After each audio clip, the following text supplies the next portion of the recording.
که غواړئ د خوړو په تړاو نوي ټکي زده کړئ او دا چې هر څه څنګه خوړل کیږي یا څوک یې څنګه خوري نو دا لوست وګورئ. Rice is a staple food. Many dishes we eat are rice-based. We use our right hand to scoop food rather than use cutlery. Our main meal is at lunchtime. We have smaller portions in the evening. دې ته ورته څومره رواجونه تاسو په خپل کورنۍ کې لرئ؟ راځئ چې کلمو ته نور هم ځیر شو. لومړی مو وریجې واورېدې چې د staple food یا بنسټیزو خوړو په نوم یادې شوي. This refers to the main or regular food.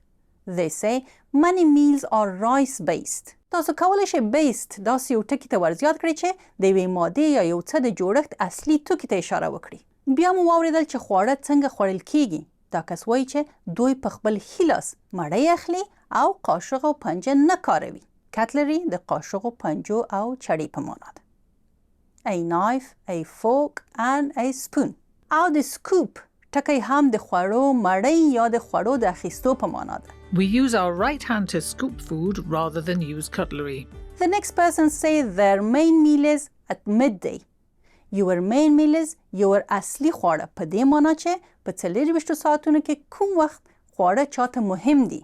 The opposite of a main meal would be a light meal. They also talked about a portion, which is a portion of food. د خوړو یو برخه یا یو خوراک.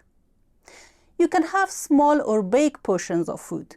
اوس راځئ د میز پر سر دې خبرو ته غوږ شو نو کوربه یا هوست څه وړاندې کوي. This is delicious. Your glass is nearly empty.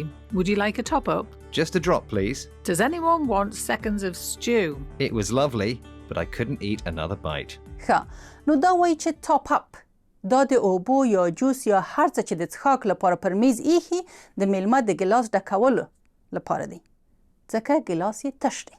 بیا وایي چې سکند دا د نورو خوړو وړاندیز کوي او دا وروسته له هغه چې لومړی برخه یې خوړلې وي یا لومړی خوراک یې خوړلی وي. موږ یې ځوابونه هم واورېدل. د ټاپ اپ په ځواب کې موږ واورېدل چې just a drop please په دې معنا چې د څښاک یو څاڅکی یا لږ او د سکند د وړاندیز په ځواب کې مو واورېدل چې it was lovely but I couldn't eat another bite. This is a way to say that you couldn't eat anymore.